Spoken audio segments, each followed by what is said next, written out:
Hey guys, I'm back with another breakdown. I recently made this beach sort of a scene.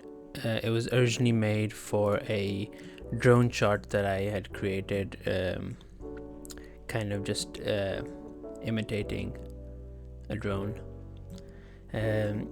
But this breakdown is just going to be about the environment and how I kind of put everything together.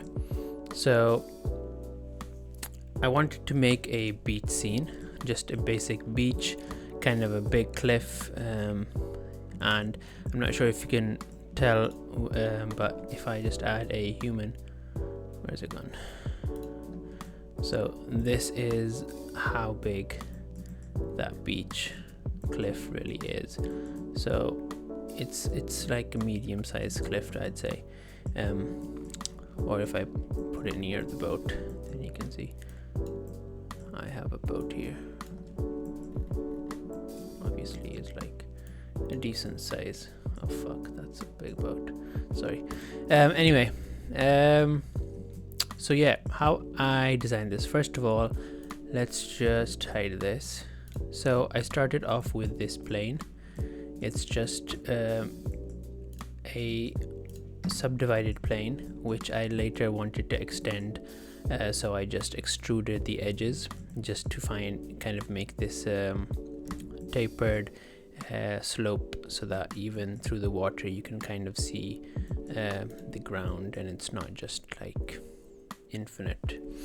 And then I used obviously a scatter particle system with just scattering some beach rocks, which are all different kinds. I'm not sure where they are right now. I think I put them over here. So yeah, I've got these few different kinds of rocks that I just scattered, and these were taken from Megascans, Quixel Megascans, because they're pretty realistic and accurate. So they're just randomly scattered with a 10,000 and random scale, so that it's just not all together. Messed around with the numbers a bit, and I like this. So yeah, I ended up with this as the ground. The main thing I had to make was the cliffs. So these cliffs are actually like a modular cliff that I made from different elements that I also got from Quixel Megascans, and kind of just made like a cliff from the angle that I was going to see it from. For example, this is the angle that I'm going to see it from, so accordingly I kind of just made that. And as you can see, this is Quixel Megascans. They have some nice rocks, beachy rocks and cliffs, huge cliffs. So just like a mix and match of these.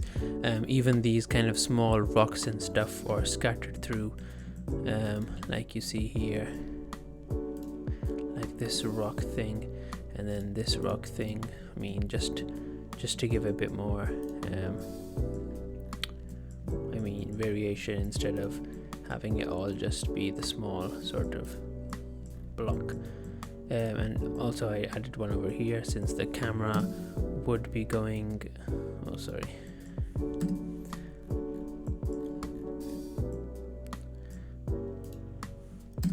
since the camera would be going down here, so I wanted to add this one just as an extra kind of detailed, high textured kind of a model. Anyway, and then there's this thing that I made because I wanted the drone to just fly through something, and I was unable to find anything on Quixel Megascans that was sort of built like it had a hole in it or something, or like a small crack or something that the drone could fly through. I tried some of these, but they were too small for a drone to fit in.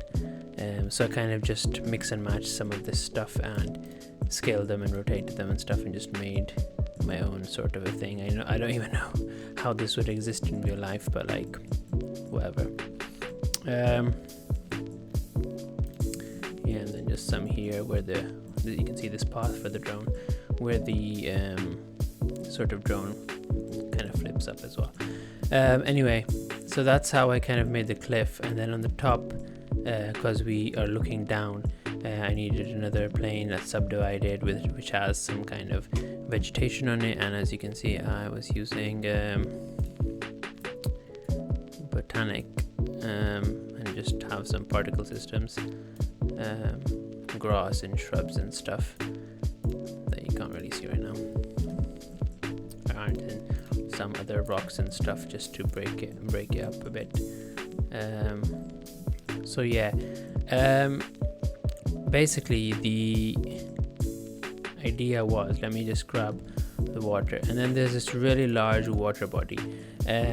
You couldn't make it using the ocean modifier, but obviously ocean modifier kind of makes a big wavy sort of thing, although I wanted like a calm water. So this is the alt tab, not ocean. I have this as well. This wasn't so good. I tried that. The real water add-on, which kind of has different sorts of water, and you can, if I just enable it, and it has a nice like foam and stuff around objects. Let's see if we can get closer to something. Yeah, so as you can see, this has nice like ripples and stuff, and if I go near like a rock, there has some foamy kind of thing that you can always customize and manipulate. So yeah, that's just scaled really large just to cover everything, because a drone shot is like from really far away and I need to be able to see everything. If I just play this real quick, let me just go. So I have a few different angles that I set up, and then if you use M to mark your timeline, and then if you just go to marker and then bind camera to marker, after selecting your camera, that camera will sort of bind. So when you're on that mark, it switches, as you can see, it switches the camera, so I can just render it all out, and it will, I mean, I don't have to like render every scene itself. So the camera movements are just basic pans. I just kind of flew around the scene and just kind of made up shots that I thought would look good. Like I had this boat that I put in later on, and I was like, this could be a nice shot, maybe somewhere from here, or through here, I don't know. Obviously I had like a sun over here, which you can see if I just turn it on. So I have this sun over here, so I was like, this looks pretty good over here. So I just kind of created a camera here, and then maybe I wanted a close-up of one of the boats, or I just kind of played around with it. But because the light was coming from this side, most of my shots are the same way, as to keep a certain angle for the sun and everything. Okay, so let's say I like I don't know, this shot right here as it is. So with the photographer add-on I have, just click plus, and it kind of adds it according to your settings. You can always customize the resolution yourself per camera as well, so I like that as well. And then if we go into rendered mode,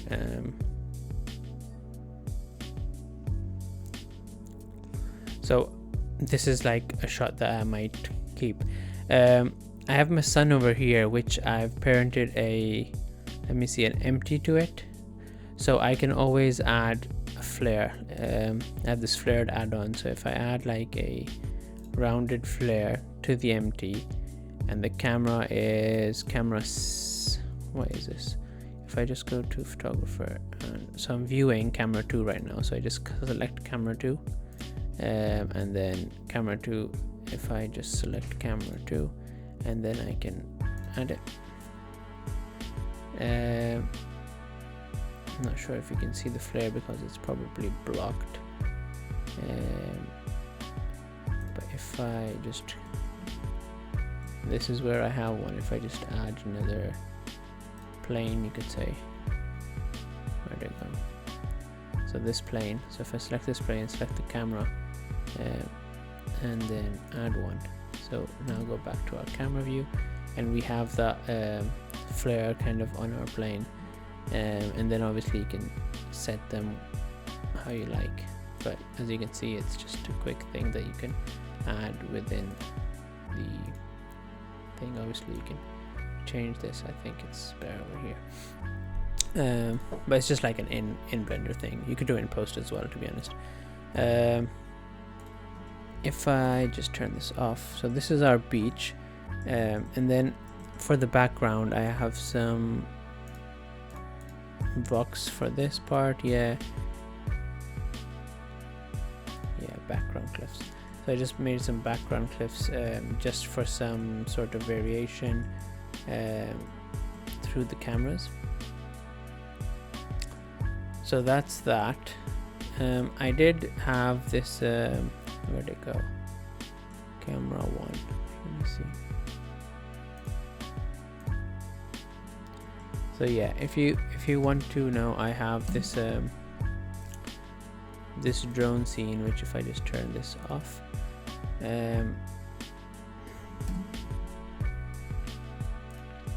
so this is just a drone animation I made using this.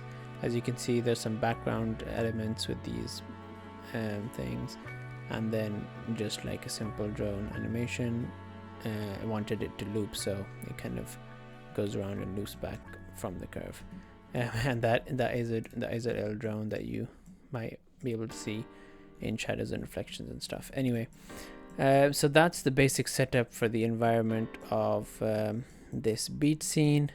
Nothing really to it. The lighting, I'll just quickly explain the lighting. So the lighting is two shaders. It's a sky texture with a HDRI mixed in together using the camera array as a factor, and that allows me to have the background HDRI as the actual the HDRI as the background, but the light source is the sky texture. So if I just plug this in directly to, let's see, plug this in directly to the surface, you can see this almost lights it up the same way, but not really. Let me see if I can.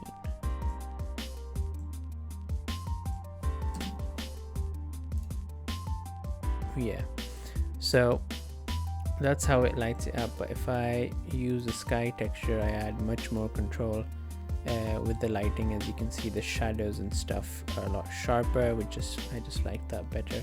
With the HDRI, you're kind of stuck with where the background looks nice, and I didn't really like the feel of it.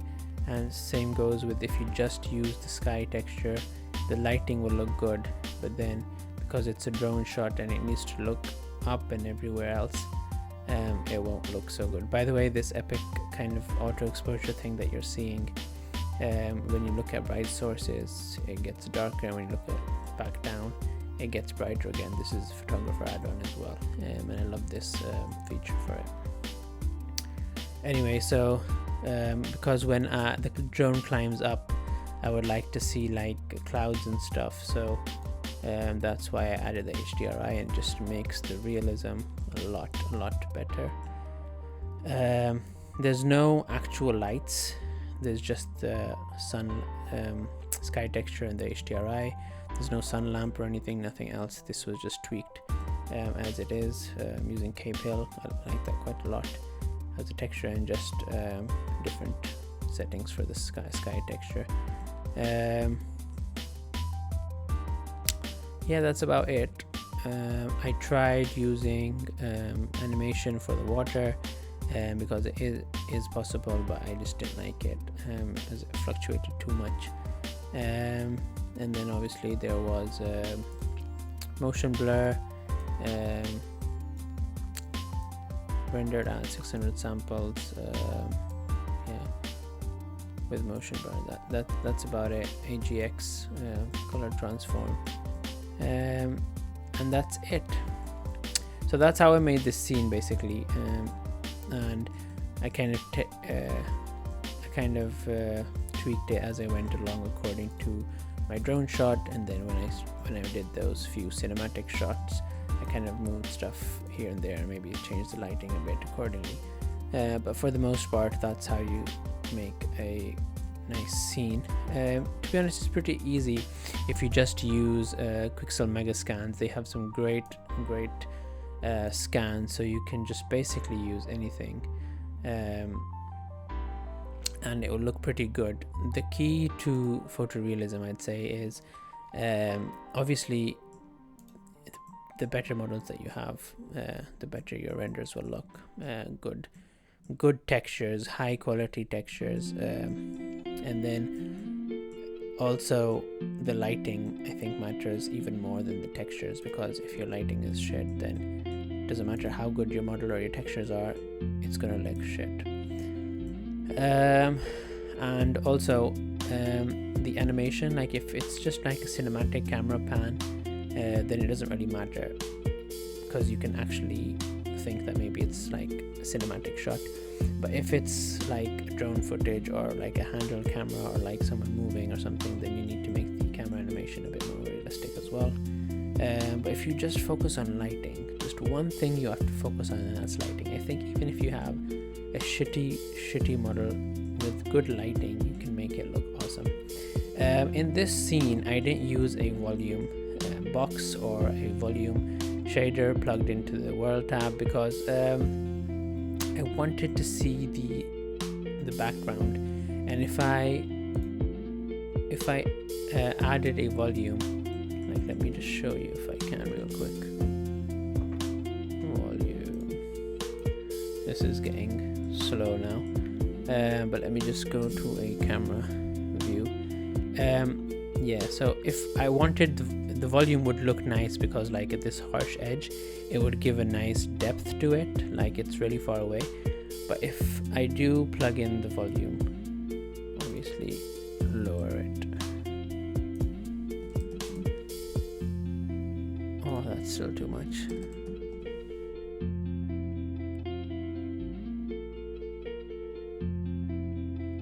So this foam you see is from the water texture. It has an emission on the foam, maybe even less.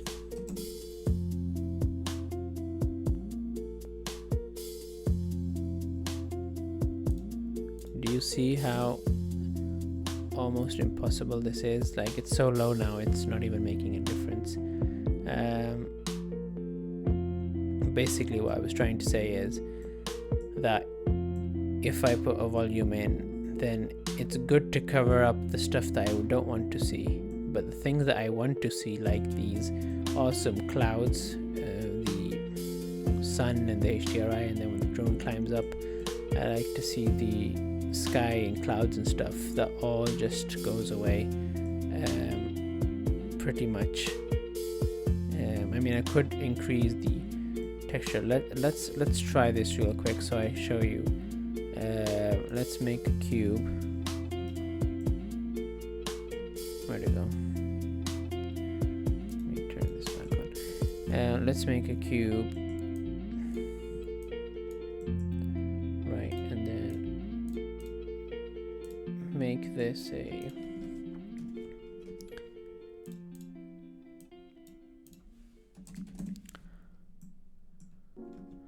And then if I just add a camera.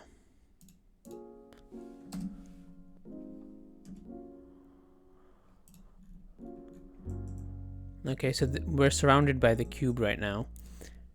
And if I just click render.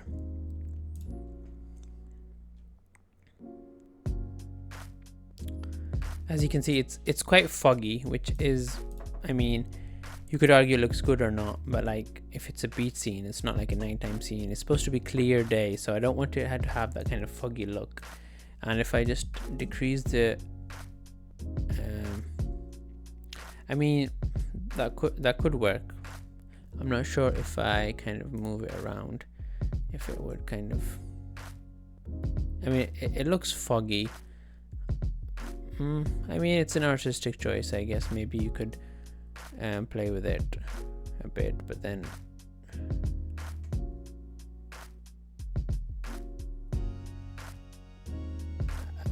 I played with it and I didn't like it at the end, so I just figured that I should leave it. I could add a mist pass or something, but then again, I was fine without it. It was a quick drone shot anyway, so that's your choice. Yeah, so that's it. That was just the environment. If you guys are interested in seeing how I actually came to make the drone shot, and if you think that you might want to make it too, then let me know and I'll make another breakdown for just this drone shot and how I made it. And like, there's the bumper over here as well, and then the water splashes that come on the drone, all that stuff. So yeah, let me know and I'll make one for that as well. Thanks for watching and see you in the next one. Bye.